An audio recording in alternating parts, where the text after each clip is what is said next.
یہ جتنی محنت ہو رہی ہے، یہ اجتماعات کا انعقاد کر کے، یہ علماء اپنی راتوں کو جاگ کر کے آپ کے دروازوں پہ دستکیں دے دے کر، آپ کی منتیں کر کر کے، آپ سے کبھی اولاد مانگتے ہیں، کبھی ان کے لیے چندہ مانگتے ہیں، کبھی آپ کے دروازے پہ جا کر آپ کا وقت مانگتے ہیں، یہ اس لیے کہ یہ امت آقا کے ساتھ جڑ جائے، اس لیے کہ جب تک یہ امت آقا کے ساتھ جڑے گی نہیں، اس کو عروج نہیں ملے گا۔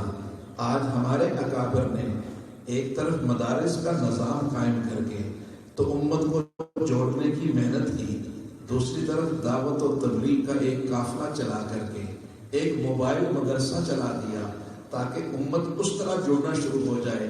اس لیے کہ امت جب تک آقا کے ساتھ جڑ جائے گی تو پھر یاد رکھنا کہ پھر اس کا عزت، اس کو مقام، اس کو مرتبہ، اس کو عروج، اس کو بلندی، یہ اس کا مقدر بن جائے گی۔ اور یہ ساری کی ساری محنت یہ اسی لیے ہو رہی ہے، یہاں پہ جلسہ کر کے، یہاں پہ تلاوت کر کے، یہاں پہ نعت پڑھ کے، یہاں بچوں کو سامنے لا کر، تاکہ شوق پیدا ہو، امت مصطفیٰ سے جڑنے والی بن جائے۔ یہی کہوں گا کہ حقیر جان کر بجھا دیا تھا جن کو۔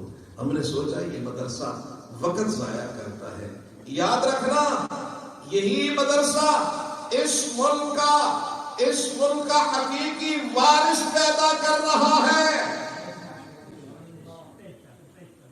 یہ جو آپ کے سکول یہاں پر ہیں، یہ کسی اور کی اولاد اور فکر پیدا کر رہے ہیں، یہ مدرسہ پاکستانی پیدا کر رہا ہے، یہ پاکستان کا نمائندہ پیدا کر رہا ہے، یہ پاکستان کا وفادار پیدا کر رہا ہے، یہ پاکستان کا چہرہ پیدا کر رہا ہے۔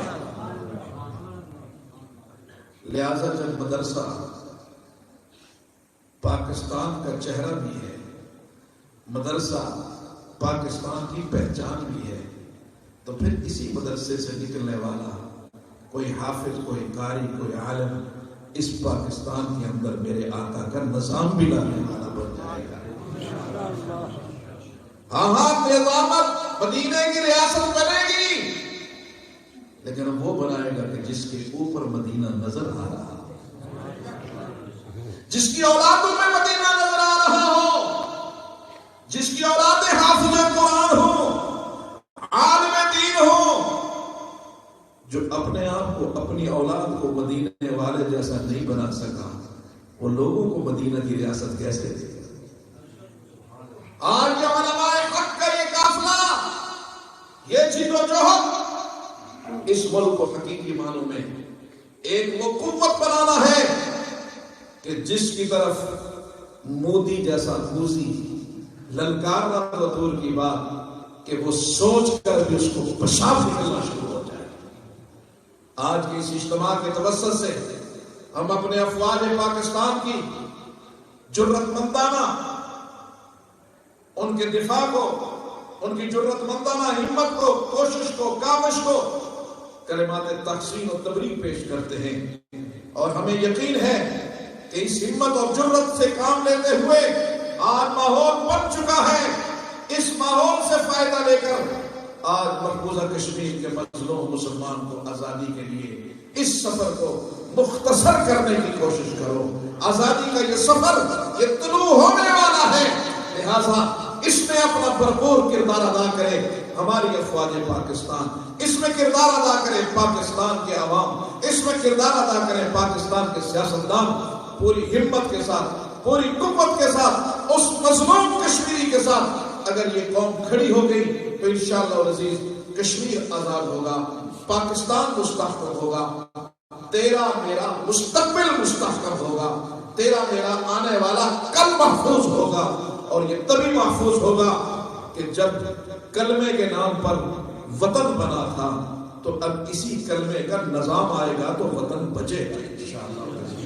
اس لیے کہ وطن کے اندر جوڑ پیدا کرنے کے لیے یہ روح ہے، یہ کلمہ، یہ روح ہے، یہ دین، یہ روح ہے، یہ قرآن۔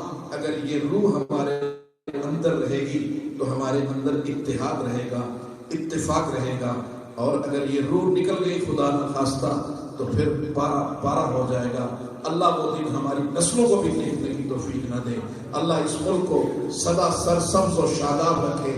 علماء حق کی ایک بڑی جماعت یہاں تشریف فرما ہے۔ آپ بھی مغرب کے بعد اس ٹھنڈے موسم میں بیٹھے ہیں۔ آج میں جب گفتگو شروع کی میری طبیعت انتہائی ناساز تھی۔ محض اللہ کا کرم تھا، میرے آقا کی محبت تھی کہ میں نے چند باتیں آپ سے کی ہیں۔ اللہ اپنے محض کرم سے اسے قبول فرما کر دونوں دنیا اور آخرت میں عزتیں اور عافیتیں عطا فرمائے۔ مولانا سلطان صاحب یہاں پر جو محنت کر رہے ہیں، جو کوشش کر رہے ہیں، اللہ ان کی کوشش کو، کاوش کو خوب قبول فرمائے۔ ان کے ساتھ جتنے رفقا ہیں اللہ ان کی محنتوں کو، کوششوں کو، کاوشوں کو قبول فرمائے۔ وآخر دعوانا الحمدللہ رب